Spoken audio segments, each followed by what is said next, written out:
ada dua kata kunci kayak buat aku pribadi ya. Yang pertama terlalu cepat sama terlalu sibuk. Benar nggak Bang Franky ya? Ya. Apakah Mungkin itu terlalu benar? cepat, Betul. maksudnya masih muda kan, waktu itu kan baru bertobat juga, terlalu cepat diangkat tinggi, diorbitkan, iya, sama terlalu sibuk dengan pelayanan, iya. Betul.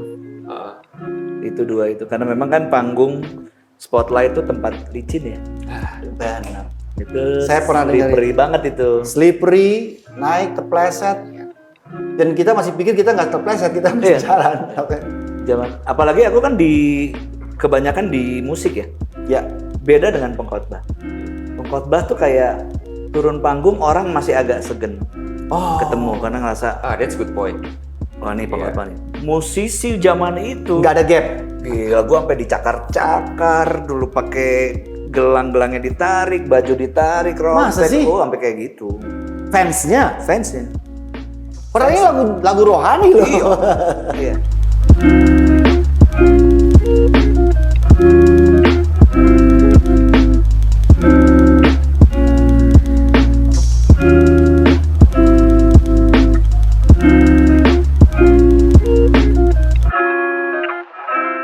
Sombong bukan sombong ketemu orang nggak mau ngobrol, bukan. Bukan. Sombong kayak Di dalam sombong ya. rohani. nggak ada yang kayak gue nih. Di dalamnya. Lihat anak muda yang kayak sia-sia banget sih hidup. I can feel that. Masih nongkrong di diskotik apaan sih, nggak asik banget. Kayak gue lah. Iya. Tanpa sadar aku mulai ada di situ gitu. Sebetulnya kalau mau diceritain semuanya, aku nih mungkin salah satu hamba Tuhan yang raport merahnya paling banyak. Banyak banget. Jadi di gereja dulu tuh aku beberapa kali pindah gereja ya. Bukan karena doyan pindah gereja, bukan. Karena memang merasa waktunya Tuhan untuk aku pindah waktu itu ya. Itu paling banyak diskors mungkin saya. Oleh majelisnya. Oleh Penatuannya. gembala senior. Gembala seniornya. Diskors gara-gara cewek, gara-gara obat, gara-gara apa. Pokoknya paling sering diskors. Jadi mungkin kalau orang yang deket sama Franky Siombing waktu itu, kalau tahu berita-berita terakhirnya Franky udah nggak kaget.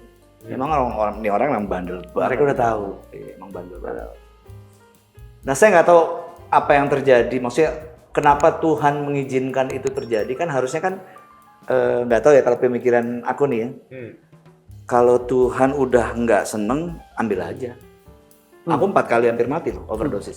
Kalau Tuhan nggak seneng, ambil aja. Ya. Cuman aku pikir kalau misalnya masih dihidupin, ada apa ya? Buat apa juga Ya, buat apa dan ada apa nih? Ya mengapa? Gitu kan? Nah, sampai akhirnya kejadian yang paling terakhir lah, peristiwa divorce. Nah, jadi orang nanya, kok lo bisa sih mengambil keputusan yang kayak gitu? Ya jawaban gua waktu itu ya emang goblok aja. Emang goblok aja, kayak orang yang tidak ada sedikit pun kekuatan yang bisa memampukan saya untuk memilih yang benar. Oke. Pilihanku waktu itu emang ngaco aja, ngawur aja. Aku di follow up sama beberapa hamba Tuhan yang senior banget. Ya, Di coaching, di mentoring. di coaching, di mentor sama yang senior banget, yang udah. Tapi tetap gua kayak orang tambang aja gitu, kayak Mental. orang bodoh amat. Kayak this is my life, it's my shoes. Lu nggak ada di sini, lu nggak tahu apa yang terjadi. Yang sebenarnya setelah itu gue cuma ngeliat pembelaan ini mah kebenaran aja gitu kan. Gitu. Tapi aku memang tidak berharap waktu itu Tuhan menolong aku dan Tuhan memberi kekuatan. Emang gue udah malas aja. Juga mungkin gak ada niat untuk dipulihkan juga. Nggak ada, nggak kepikir. Ya kalau jujur sebenarnya kita semua pernah lah ngalamin itu Di dan di titik- fase itu, cuman di titik versinya itu. aja berbeda-beda sebenarnya. Ya. Jadi kadang aku sering banget sebenarnya ngomong sama orang apa yang mungkin kadang kalau nggak terlalu tahu ceritanya sampai dalam itu kan terlalu cepat menghakimi, terlalu cepat judgmental gitu ya. Jadi aku harap dengan konten-konten kayak gini, tahu ceritanya kayak gini, kita bisa lebih mengerti bahwa pergumulan seperti ini itu adalah pergumulan yang sebenarnya hampir kita semua alami dan pernah lewatin dalam kita itu ngikut Tuhan ya. Iya, betul. Ya. Itu kalau boleh pakai ayat, Bang Franky udah pernah jalan di lembah bayang-bayang maut itu. Iya. Tapi nggak sadar kalau nggak ada dan tongkatnya beserta. Aku Kan masih hidup kan? Gue nggak ngerasain juga tuh kan. Ngerasain. Bodoh amat. Mau ngerasain tuh nggak ngerasain, tapi kalau masih hidup berarti jangan-jangan nggak ada dan tongkatnya menyertai. Kita cuma nggak tahu. Sekarang baru bisa melihat Baru itu. bisa Dulu lihat. tuh kayak Iya. Tuhan juga biarin gue juga. kok, Yes, gitu. yes. Tapi ayat favorit aku tuh juga itu loh, yang Paulus tuh juga bilang. Yang Paulus tuh bilang, "This saying is trustworthy." Nah. Bahwa Kristus datang untuk manusia berdosa, di mana diantaranya adalah aku yang paling. berdosa. Itu aku juga ngalamin banget, Iya. Bang Frankie. Dosanya kita tuh beda-beda versinya. Iya. Nah mungkin di bagian yang pertama ini, thank you banget Bang Frankie udah cerita dan mau begitu open sama kita. Aku berharap pengalaman ini bisa jadi juga sih ya, berkat juga buat Iya. kita semua yang dengerin. Nah terutama buat anak-anak muda yang mungkin baru masuk ke dalam dunia pelayanan. Pelayanan. Nah, mungkin kalau dari yang tadi, bagian pertama yang tadi Bang Frankie udah sharing, kalau berdasarkan pengalaman Bang Frankie tadi, ada nggak nasihat-nasihat atau mungkin hal-hal yang mungkin Bang Frankie mau sampaikan atau peringatkan Iya. dari pengalaman Bang Frankie itu untuk anak-anak muda yang sekarang ini mungkin baru masuk ke dalam dunia pelayanan, begitu semangat melayani, dan kadang tuh langsung terjebak di dalam itu ya, kesibukan pelayanan. Kesibukan. Yang aku pun juga pernah ngalamin itu. Cerita yang tadi Bang Frankie cerita tentang, aku baca Alkitab segala macam, tapi ternyata bukan buat Tuhan, buat aku. Aku pernah ngalamin banget, gitu loh. Kadang kita lebih care tentang, khotbah keren, impressing people, Betul. bikin orang kayak kagum sama kita. Betul. Nah, ada nggak mungkin Bang Frankie bisa kasih, mungkin nasihat atau sesuatu buat Iya. kita yang masih muda ini? Aku baru menyadari bahwa panggilan yang paling utama di Alkitab itu bukan panggilan melayani ternyata. Oh. Panggilan paling utama di Alkitab itu, datanglah kepadaku hai kamu yang Iya. berdosa berberat. Itu Iya. panggilan terpenting. Iya. Karena kalau kita pikir panggilan Tuhan itu untuk melayani, kita akhirnya kehilangan si keintiman itu. Iya. Intimasinya. Kalau kita lihat kejadian tokoh-tokoh di Alkitab gitu kan, beberapa tokoh yang diceritakan kejatuhannya, pasti waktu kita baca ceritanya mereka sebelum jatuh memang kehilangan itu dulu kan. Ada fase itu. Iya, ada fase di mana mereka udah nggak tanya Tuhan, nggak dengerin suara Tuhan, mereka sudah boleh menjauh dari Tuhan, baru kemudian mengalami kejatuhan-kejatuhan itu.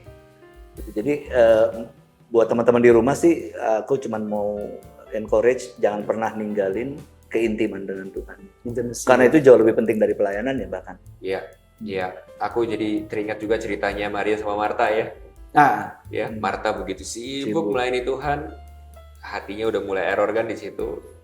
Lalu Tuhan Yesus kan bilang, dia nunjuk kepada Maria bahwa ini adik kamu bagian nih yang udah terbaik ini. ngambil bagian yang terbaik. Jadi kadang kita lupa ya bahwa melayani Tuhan itu bukannya jelek kan, bagus. Tapi ada satu hal yang jauh lebih baik dan jauh lebih berharga itu, yaitu yang Kristus yang udah melayani kita juga. Di situ dikasih apa? Gambaran duduk diam di kaki Tuhan. Iya, Iya. betul. Dan betul. itu dibikin lagu sama Bang Frankie kan. Legend memang ya. Legend. Saya tahu, saya ingat. Nah, ini tadi waktu Bang cerita gini, saya mau mencoba untuk menyimpulkan, kan pertobatan Bang Frankie di awal tahun 88 itu ya. Itu kan pertobatan yang boleh dikatakan sejati dong, bukan pura-pura kan. Iya. Iya kan? Tapi begitu berjalan dan berkenalan dengan pelayanan, Bang tadi kan bilang ada perubahan-perubahan yang terjadi. Mungkin saya katakan digeser sedikit demi sedikit, dan akhirnya ambruk. Iya. Nah, apakah bisa dikatakan bahwa pelayanan itu dalam tanda kutip ya, yang membuat yang tadi mempopulerkan Bang Frankie, tapi tools yang sama, alat yang sama yang menjatuhkan Bang Iya, Frankie. jadi dan pelayanan itu meskipun sesuatu yang baik, baik, disadari tapi bisa jadi satu sesuatu sisi yang menghancurkan. Iya, Apakah iya. betul seperti itu? Bisa dibilang begitu sih memang. Iya, Cuman memang nggak tidak sesederhana itu juga. iya, Karena ada beberapa faktor penting yang kayak tadi aku share, aku kehilangan mentor.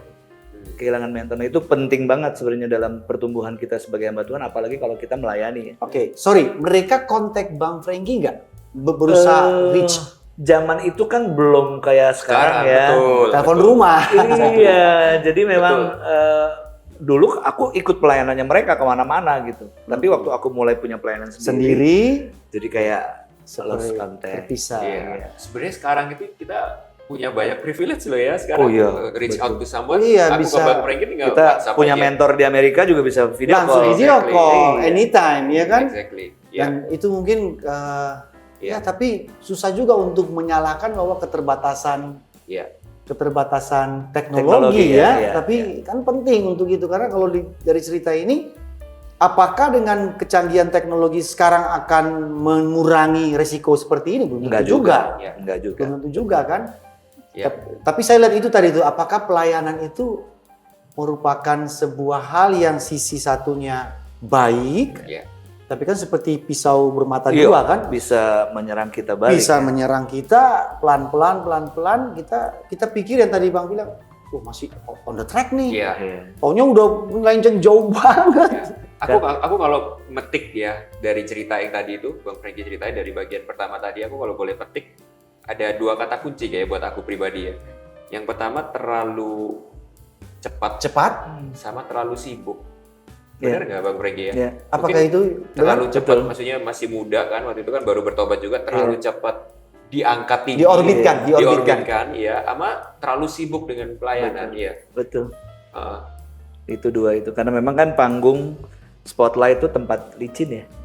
benar? Itu Saya pernah dengar slippery banget itu. Slippery, naik, terpleset, dan kita masih pikir kita nggak terpleset, kita masih Iya. jalan. Zaman apalagi aku kan kebanyakan di musik ya. Ya, Beda dengan pengkhotbah. Pengkhotbah tuh kayak turun panggung orang masih agak segen ketemu karena ngerasa That's good point. oh ini pengkhotbah nih. Musisi zaman itu nggak ada gap. gila, gua sampai dicakar-cakar dulu pakai gelang-gelangnya ditarik, baju ditarik, Masa rompet, sih? sampai kayak gitu. Fansnya, Fansnya. padahal ini lagu rohani loh. Iya, kita sampai di hotel, cewek-cewek udah nunggu di lobi. Wow. Udah nggak ada bedanya sama sekuler. Wow. Udah nggak ada bedanya. Ini Wow. cerita di balik layar yang saya nggak tahu. Ini gospel tapi ya begitu. Aduh. Ya. Oke. Ini Devin juga pengen jadi worship leader kenal. Nanti tolong tolong dinasehatin nih kayaknya nih ya. Jadi worship leader aja, nggak usah pakai terkenal. Iya. Itu daerah berbahaya soalnya. Iya. Iya. Dan saya cukup lama dalam pelayanan, saya melihat ya kalau orang buka registrasi atau rekrutmen, bidang yang paling diminati adalah present worship. Iya. Lainnya panjang banget, yang antrinya Kalau pendoa syafaat nggak ada ya? didorong-dorong, mau nggak sih pakai iming-iming Bang, dapat payung. Emang di gereja kayak gitu ya. Kalau tim present worship tuh kayaknya ada hawa gimana Nah. gitu ya, kerennya ya. Tadi yang Bang Franky bilang licin, tapi mungkin mereka nggak menyadari licinnya. Ya. Mereka lihatnya itu fame-nya, spotlight-nya, di applause, dipuji, ya kan? Memang pengkhotbah juga dipuji, tapi benar juga ada gap, Ada jarak. Ada Ya, jarak. Kalau sama musisi ya, mereka bisa langsung approach kan. Dulu masih ingat seminar present worship karena katanya nenek moyangnya present worship itu Lucifer. Gitu. Waduh, lah itu topik yang lain lagi. Iya. Jadi udah sombongnya udah ada tuh, udah ada katanya. Oke. Musik dan kesombongannya. Jadi ini sedikit warning atau reminder ya reminder, buat teman-teman ya sahabat Babylon Cafe boleh melayani ya, especially yang terlibat di dalam dunia panggung, present worship, entah main musik, vokalis. Ini ada legendnya di sini ya. Dan udah ngasih kepada kita banyak sekali pengalaman-pengalaman dan cerita-cerita yang sangat berharga sih menurut aku sih. Iya. Untuk kita benar-benar bisa renungin ya. Oke. Tadi Bang Franky udah kasih satu tips ya, bahwa keintiman tidak boleh lepas. Itu kan kalau saya lihat vertikal. Nah, apakah ada tips yang lain supaya mereka ini yang sudah di panggung dan akan naik ke panggung tidak mengalami terpleset yang sama? Selain itu apa lagi Bang? Komunitas ya. Community. Kita mesti punya teman-teman yang berani say the brutal fact tentang diri kita. Brutal fact. Ya, harus punya. Ngomongnya mesti in the face langsung ya. Hal-hal yang orang lain nggak berani ngomong kita. Nah, kita punya nggak teman-teman yang kualitasnya sampai dalam itu? Yang ngejagain kita ya. Yang ngejagain kita. Yang berani toyor kepala kita, yang berani. Iya. Kalau kita nggak punya komunitas yang sedekat itu, kita ada di ujung jurang. Jurang sudah. Nah, komunitas itu Bang Franky nemukan atau gimana tuh? Menawarkan diri, saya mau dong Nah, Ditoyor-toyor gitu. dulu kan memang aku kehilangan itu kan. Ya. Nah, orang pertama yang kemudian menghampiriku dalam keadaan udah babak belur di bawah keset itu Pak Bambang Mudianto. Oke. Wow. Ya. Oke. Jadi satu kali dia telepon aku, dia bilang aku berdoa, terus Tuhan sebut nama kamu. Wah, gua tuh kayak yang panik. Iya, iya, iya, iya. Gila, nggak mungkin banget Tuhan nyebut nama gua. Gua udah ogah banget dengerin gini-gini kan. Iya, iya, iya. Tuhan sebut nama kamu, aku ada sebuah acara bagus, aku hanya mengundang beberapa hamba-hamba Tuhan. Salah satunya kamu. Sorry, ini tahun berapa? Ini tahun 2020. Ini yang waktu Bang Franky udah di Bali kan? Udah di Bali. Yang Jadi One baru Degree- banget. One degree itu kan? Iya, That's right, One right. Degree. Iya, iya, Setahu iya, saya iya, iya. Pak Bambang ini sekarang domisilinya bukan di Indonesia. Ini benar ya? Di luar negeri kan? Sebenarnya dia di mana-mana. Dia banyak di Jakarta, Iya. banyak di Lopait, tempatnya pesat. Pesat. Iya, Kalau iya, dia di Amerika karena anak-anak kan ada cucu-cucu Di sekarang. sana mereka. Iya. Bukan di Jadi Singapura ya? Saya bolak-balik. dengar katanya di Singapura, bukan? Enggak, dulu sempat di Hong Kong waktu ada. Oh, di Hong Kong. Waktu dia presiden Compassion, tapi sekarang udah. Terus diajak ikut. Nah, dia ajak ikut acara itu peristiwa yang benar-benar membangun aku lagi gitu Iya. loh. Ngeklik gitu ya? Kayak ternyata ya Tuhan masih ingat gua ya gitu. Oke. Udah dari situ aku dimuridkan, dimentor. Nah, hari itu aku baru mulai kembali ngerasa kehilangan mentorship yang puluhan tahun dulu aku pernah ngerasain. Iya. Jadi itu initial apa ya? Initial touch gitu ya. Untuk api itu mulai nyala lagi di dalam Iya. hati. Ada orang yang kayak 2 minggu sekali, seminggu sekali, halo Frank, Tuhan ngomong apa? Hah? Gue baru bangun lu nanya Tuhan ngomong apa nih? Oh, abis itu intens dia. Oh, kan? intens. Dia ini ya.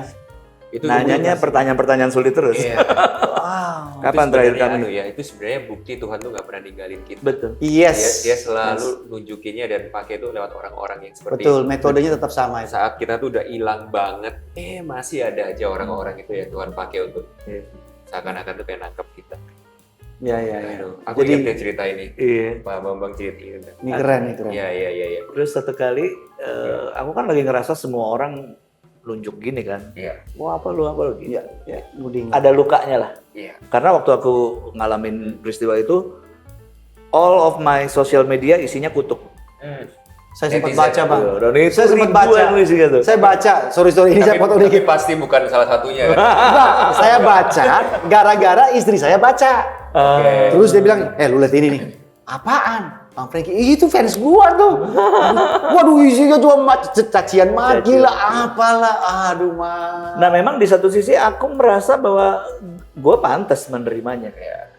Ada pemikiran itu, emang gue ngawur, pantas lah. Oke. Tapi tetap ngerasa luka kan. Ada, ya. Gue jadi kayak mikir, dulu hidup gue oke, lu semua nyanyiin lagu gue, minta ketemu, minta pelayanan, minta ini, minta tolong ini, inu Iya, gitu kan. iya. Begitu gue gagal, tiba-tiba Sekarang wuss, Langsung Langsung, tuding wah, hakimi. ini si setannya nih. Begitu kan. Jadi ada luka itu ada di dalam hati. Nah, itu yang aku pikir waduh nih semua orang udah nggak bisa nerima gue. Nah, satu kali aku diundang sama Om Bambang ke ulang tahun pesat. Kan yang ngumpul pendeta semua itu. Di Salatiga. Di Salatiga. Yang ngumpul semua senior. Ada Om Arifin juga datang. Semua terus? senior. Tiba-tiba ada di sebuah momen di mana dia bilang, Franky nanti kamu pimpin doa ya. Si Pak Bambangnya bilang. Gue kayak, wah lu salah sih. Salah sih. Ini orang-orang lagi ngeliatin gue kayak ngeliat apa gitu kan. Terus tiba-tiba lu suruh gue pimpin doa, gue doa apa gitu kan. Nah tapi itulah ya, hal-hal tersebut benar kayak Anthony bilang. Itu jadi membuktikan ke gue bahwa ya Tuhan masih care loh sama gue loh. Dia masih izinin gue bisa ada di situ, mungkin cuma untuk kasih lihat Tuhan oke sama lo. Gitu. Iya, Mungkin orang-orang lain nggak oke sama lo, tapi Iya. Tuhan oke sama lo. Iya. Tapi Bang Franky sempat terpikir nggak waktu orang-orang nuding, hakimi segala macem itu seperti apa ya, gimana saya ngomongnya? Menggambarkan bahwa Tuhan juga di surga mungkin gitu juga ikut-ikutan enggak ya? Enggak. Enggak ya. Kalau ke situ sih aku enggak. Tetap terima gitu. Tetap terima. Karena aku tahu Tuhan pasti nggak bakal Oke. nggak bakal berubah lah. Cuman yang aku pikir bahwa ya Tuhan mungkin juga udah males pakai lah. Udah nggak pengen pakai gue juga gitu. Jadi udahlah gue udah jadi apa. Oh, jadi kayak sempat gitu. terpikir itu. Iya, terbersih. kalau nggak mengasihi nggak, dia pasti Tetap mengasihi, tapi udah males untuk- ngomong. Iya, ya, untuk memakai gue lagi jadi alat itu apa sih? Enggak lah, nggak mungkin lah. Sempat terpikir itu Sempat ya. kepikiran itu. Aduh, kok sama ya? Kok sama ya? Iya. Oke, ini keren banget ya. Ini udah sejauh ini thank you banget Bang Franky, cerita-ceritanya menurut aku udah sampai kulit apa, bukan cuma kulit-kulitnya doang nih ya. Kita udah Daleman denger jeroannya sampai semua. Jeroannya aku rasa kita yang semua yang dengar hari ini pasti dapat banyak banget. Iya, Gitu ya iya, dari sini. Nah, kita nanti akan lanjut mungkin ke topik-topik yang mungkin lebih dalam lagi, lebih seru lagi. Kita tunggu di episode yang selanjutnya ya. Episode selanjutnya ya. Ya. Sahabat Babylon Coffee, ya episode ini kita bukan hanya sengaja kita Ya. planning, tapi kami percaya Tuhan tuh punya rencana yang baik buat Anda semua yang menyaksikan acara ini. Khususnya sekali lagi yang terlibat pelayanan atau yang akan melayani. Ini sebuah topik pembicaraan yang mungkin jadi bekal buat Anda semua ya. Ya. Warning, reminder bahwa sudahlah, jangan ada lagi ya Bang Franky yang lain. Sudah Tapi cukup anu satu loh, orang tapi aja. apa yang diceritain Bang Franky semuanya ini aku jadi ingat satu quote yang kita kayaknya semua sering dengar ya, bahwa emang jagonya Tuhan itu to turn our mess into His message. Betul. Iya, Ya, his message. jadi aku tutup dengan quote itu aja. Betul. Untuk yang bagian pertama ini, semoga bisa jadi berkat buat kalian semua. Nah, di episode depan kita mungkin akan lebih masuk ke dalam dunia pelayanan nih ya. Dunia pelayanannya. Jadi dengan pengalaman pelayanan yang Bang Franky yang udah lama, termasuk juga Pastor Henry juga legend juga. Ya. Kita mungkin bisa ngobrolin kayak gini loh, waktu kita kayak ngadepin burnout, kita kayak iya, ngadepin capek, pelayanan Capek. segala macam tuh biasanya gimana? Ya. Pengalaman kita di situ. Mungkin Ya. itu ya. Oke. Stay tune ya di episode ya. Stay tune, sampai berikutnya. ketemu episode selanjutnya. Bye-bye. Terima kasih teman-teman semua yang sudah menyaksikan episode kali ini. Dan tetap nantikan episode kita yang selanjutnya dengan judul yang lebih menarik. Dan jangan lupa subscribe, like, dan komen teman-teman semua. Thank you.